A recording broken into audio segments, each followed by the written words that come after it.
మనం ప్రతిరోజు ఆన్లైన్లో ఎంత టైం స్పెండ్ చేస్తాం? షాపింగ్ చేస్తాం, ఫ్రెండ్స్తో చాట్ చేస్తాం, సోషల్ మీడియా చూస్తాం. ఇలా చేసేటప్పుడు మనకు తెలియకుండానే మన పర్సనల్ డీటెయిల్స్ చాలా చోట్ల షేర్ చేసేస్తుంటాం. మరి ఈ డేటాకి ప్రొటెక్షన్ ఉందా? మన డిజిటల్ లైఫ్ని సేఫ్గా ఉంచేందుకు ఇండియా ఒక కొత్త చట్టాన్ని తీసుకొచ్చింది. అసలేంటా చట్టం? దాని గురించి ఈరోజు వివరంగా చూద్దాం. సరే, ముందుగా ఒక చాలా ఇంపార్టెంట్ క్వశ్చన్. ఆన్లైన్లో మనం వదిలేసే మన డిజిటల్ ఫుట్ప్రింట్ని, అంటే మన డేటాని ఎవరు కంట్రోల్ చేయాలి? మనం విజిట్ చేసే వెబ్సైట్లో కొనే వస్తువులు నొక్కిన లైకులు, వీటన్నిటి మీద కంట్రోల్ మనకుండాలా, లేక ఆ డేటాని కలెక్ట్ చేసే కంపెనీలకుండాలా? ఈ ప్రశ్న చాలా కాలంగా పెద్ద డిబేట్. ఈ ప్రశ్నకు సమాధానం వెతికే ప్రయత్నంలోంచి పుట్టిందే ఈ కొత్త చట్టం. అసలు ఈ మార్పుకి పునాది ఎక్కడ పడిందంటే 2017లో. అప్పుడు సుప్రీంకోర్టు ఒక ల్యాండ్ మార్క్ జడ్జ్మెంట్ ఇచ్చింది. అదేంటంటే రైట్ టు ప్రైవసీ, అంటే గోప్యతా హక్కు ప్రతి ఇండియన్ సిటిజన్కి ఒక ఫండమెంటల్ రైట్ అని చెప్పింది. ఆ తీర్పుతోనే క్లియర్ అయిపోయింది, ఈ డిజిటల్ ఏజ్లో మన డేటాని కాపాడటానికి ఒక పక్కా చట్టం కావాలి అని. మరి ఈ ప్రాబ్లంకి సొల్యూషన్ ఏంటి? ఆ సొల్యూషనే digital personal data protection act. షార్ట్గా చెప్పాలంటే డిపిడిపి యాక్ట్. ఇది మన డిజిటల్ ఇన్ఫర్మేషన్కి ఒక షీల్డ్ లాంటిదన్నమాట. సరే, అసలే ఏంటి డిపిపిడిపి యాక్ట్? సింపుల్గా చెప్పాలంటే మన సిటిజన్స్ డిజిటల్ పర్సనల్ డేటాని ప్రొటెక్ట్ చేయడానికి ఇండియాలో తీసుకొచ్చిన మొట్టమొదటి కంప్లీట్ చట్టం ఇది. అంటే మన పేరు, ఫోన్ నంబర్, ఈమెయిల్, అడ్రస్ ఇలాంటి పర్సనల్ డేటాని కంపెనీలు ఎలా వాడాలి, ఎలా వాడకూడదు అనే దానిపై క్లియర్ రూల్స్ పెడుతుంది.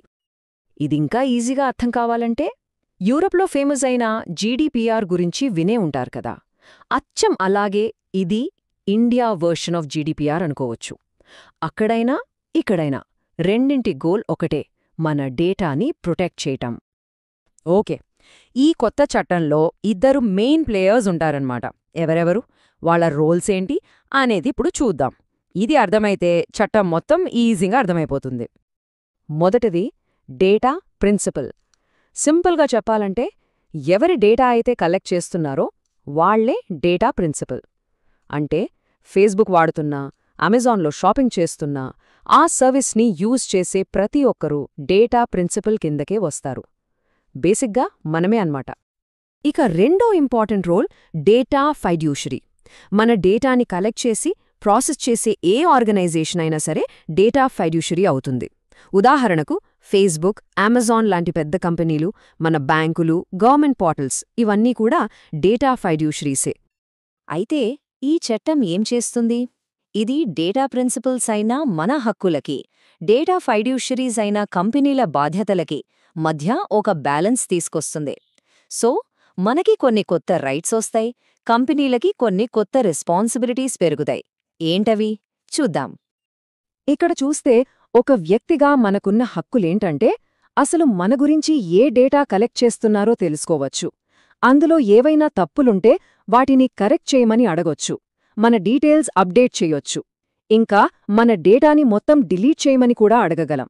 అన్నింటికన్నా ముఖ్యంగా మనం ఒకసారి ఇచ్చిన కన్సెంట్ని, అంటే అనుమతిని ఎప్పుడైనా వెనక్కి తీసుకోవచ్చు. అదే టైంలో కంపెనీల డ్యూటీస్ ఏంటంటే మన డేటా తీసుకునే ముందు చాలా క్లియర్గా మన పర్మిషన్ తీసుకోవాలి. అదే సింపుల్ లాంగ్వేజ్లో అడగాలి, పెద్ద పెద్ద పదాల వాడకుండా.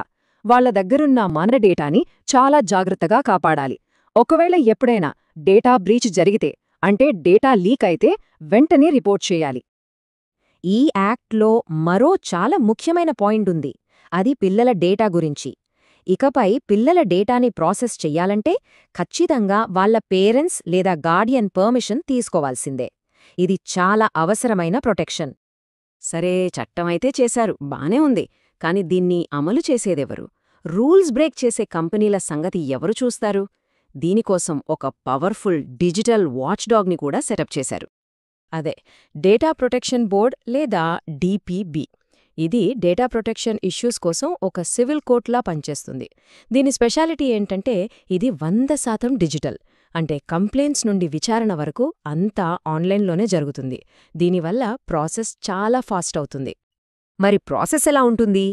ఫస్ట్, ఎవరైనా యూజర్ తన డేటా మిస్యూజ్ అయిందని లేదా బ్రీచ్ అయిందని గుర్తిస్తారు. వెంటనే డిపిబికి ఆన్లైన్లో కంప్లైంట్ ఫైల్ చేస్తారు. ఆ తర్వాత బోర్డ్ ఆ కంప్లైంట్ని ఇన్వెస్టిగేట్ చేస్తుంది. ఒకవేళ నిజంగానే రూల్స్ బ్రేక్ చేశారని తేలితే ఆ డేటా ఫైడ్యూషరీపై భారీగా పెనాల్టీలు వేసే అధికారం బోర్డుకుంటుంది. ఫైనల్గా ఒక పెద్ద ప్రశ్న. పేపర్ మీద ఈ చట్టం చాలా పవర్ఫుల్గా కనిపిస్తోంది, కానీ ఇది నిజంగా మన డిజిటల్ వరల్డ్ని మారుస్తోందా? కంపెనీలని మరింత బాధ్యతగా ఉండేలా చేస్తుందా? దీని అమలులో వచ్చే ఛాలెంజెస్ని మనం దాటగలమా? దీనికి టైమే సమాధానం చెప్పాలి.